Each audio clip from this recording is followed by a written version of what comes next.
तो hello friends, आप सबका स्वागत है मेरे यूट्यूब चैनल पर।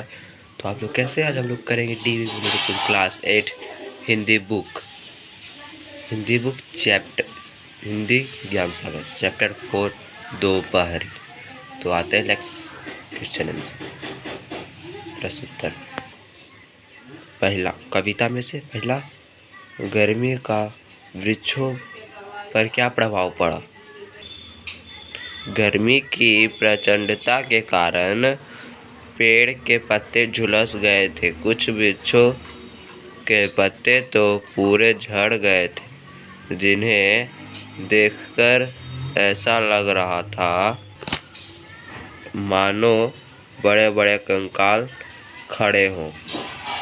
दूसरा, जूते फटे हुए, जिनमें से झांक रही गांव की आत्मा। कविता की इस पंक्ति का भाव स्पष्ट कीजिए। तो आंसर ये रहा आंसर। जूते फटे हुए, जिनमें से झांक रही गांव की आत्मा। इस पंक्ति के माध्यम से कवित्री हमें गांव की आर्थिक दुर्दशा के बारे में बता रही है कि ग्रामीण लोग की वेशभूषा और जीवन शैली से यह सहज अनुमान लगाया जा सकता है कि उनका जीवन अभावों में बीत रहा था।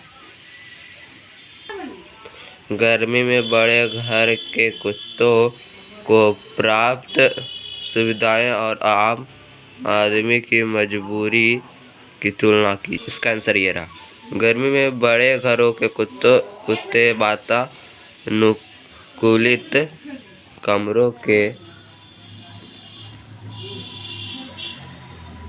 कमरों में रहते हैं। बाथरूम में पानी की हल्की ठंडक में आँख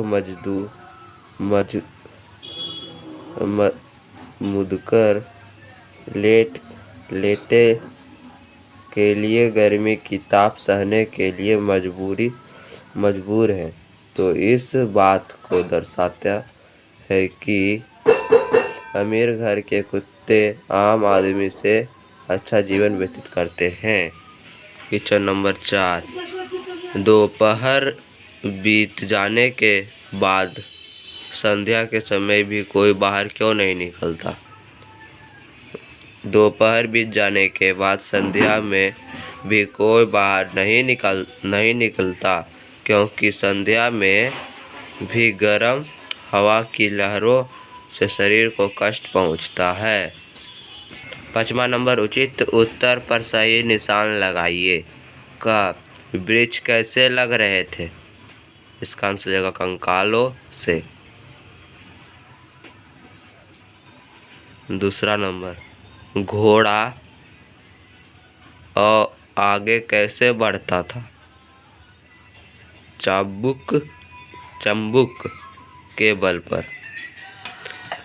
संध्या की चहल पहल ने क्या ओढ़ा हुआ था? गहरे सूने रंग की चादर। 6ठा नंबर, कविता के दिए गए अंश को पढ़कर प्रश्नों के उत्तर दीजिए। इस अंश को पढ़ लेना, उसको हम आंसर बता देते हैं। ग्रामीण ने कंधे पर क्या उठाया हुआ था? ग्रामीण ने कंधे पर लाठी के सहारे एक गठरी उठाया हुआ था।